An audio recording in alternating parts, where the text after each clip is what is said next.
Hi guys, ayan, bale meron nga ho pala ako ditong Soda Plus. Ito ho ay Soda Riser. Ayan, ganyan siya kalaki, 1000 ml yung kanyang capacity. So, titingnan natin. Ang laki. Ito siya, ah. Ayan, Soda Plus. Ang laki niya guys, so tingnan niyo naman, oh, ayan, ang laki. Hindi ko pa alam kung paano gumamit nito, pero nanood naman ako ng mga nanood ako ng mga video kung paano nga siya gamitin. Yan, marami naman kayong mapapanood dyan sa mga online. Ang laki niya, oh, Soda Plus. Hugasan ko muna siya. Eto na, nahugasan ko na. Ayan. Tapos, lalagyan siya ng tubig. 'Di ba? Mineral ang ating tubig na gagamitin.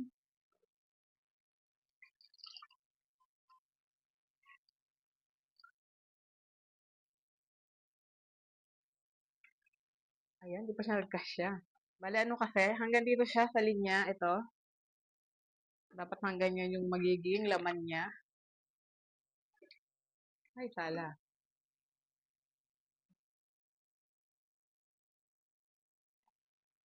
Ayan, o, di ba? Sakto. Okay, kailangan natin siyang sagarin hanggang dito. Tapos, kasi meron siyang kasama na gas cylinder. Ayan, 10 pieces. Kapag umorder kayo nito, order na rin kayo na meron siyang kasama na 10 pieces na gas cylinder. Kasi meron siyang nabibili. Kung meron na kayo nito, tapos naubos nyo itong 10 pieces na to, pwede kayong bumili ng ganito lang. Yan lang siya. 10 pieces. Pagkatapos, yan, tatakpan na natin yan. Sana, sana maging okay itong aking pinaggagawa dito. Kasi marami akong, yung iba kasi nakikita ko na umaano siya. Yung, tawag dito, umaawas siya. Yan, isara lang daw siya ng ayos, tighten.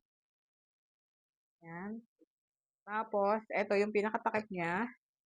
Lalagyan natin ng isang ganito. Ang paglagay niya ay yan. Yan, ganyan yung paglagay niya. Tapos, saka naman siya ilalagay dito.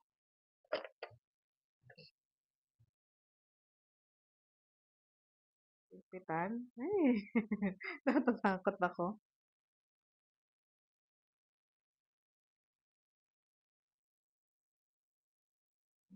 Ikot lang daw siya. Natatakot ako. Yoo! Hala, umawat na! Umawas siya pero konti lang naman. Oo, yan oh, galing.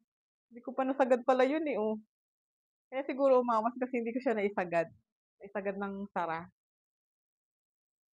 Ang galing. Kita niyo ba? Umawas siya. Yan, ang galing. O, di ba? May sparkling water ka na. Ooh. Ngayon, try naman natin kung naging ano nga siya, kung naging soda nga siya. Bali, meron ako ditong dalawang baso. Siyempre, nalagyan ko na yan ng yelo. Dahil gagawa nga ako ng soda, ng fruit soda. Meron ako ditong lemon. Ito, yung lemon. Tapos, siyempre, lalagyan natin dito.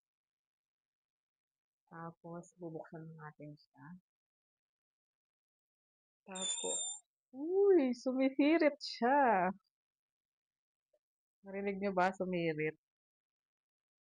Ayan, bale, ito nga palang gas cylinder na to. One time use lang daw to. Ayun, doon pala siya ipipress para bumaba. Ayan. One time use lang to. Kailangan nyo siya isagad dito para at least tulid yung pagkakagamit nyo ng isang gas cylinder. Ayun, nakikita nyo ba? Oh, umano na siya, oh. Ang galing. Kita nyo yung soda? Para talaga siyang yung Sprite na merong spirit.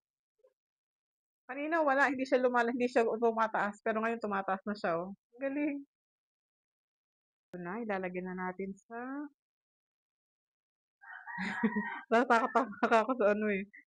Sa mingaw eh. Yan na siya. Try natin dito sa ating lemon soda. Lemon fruit soda. Hindi na ako naglagay ng ng rainbow jelly kasi ako naman ang iinom. Ito na ang ating Melon na fruit soda. Nagda-diet diyan sa mga ayaw na ng soft drinks, puwedeng-puwede ho ito, lagyan niyo na siya ng lemon, yung sliced lemon o kaya cucumber, tapos lagyan niyo ng honey para medyo matamis. Ang galing.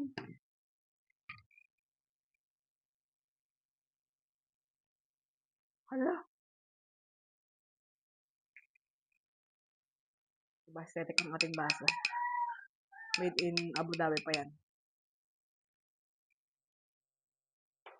Ang sarap. Ang galing. Baka kailangan niyo rin ito. Check out na rin kayo. Nasa Yellow Basket ko yan. Ilalagay ko yung link sa Yellow Basket at sa comment section. Check out ka na. Ang galing. O, diba? Makakatipid na kayo dito kasi hindi nyo na kailangan bumili ng Sprite or ng Fizz na ano, panlagay ng mga fruit soda sa mga iniinom or sa mga nagda-diet, pwedeng-pwede rin to.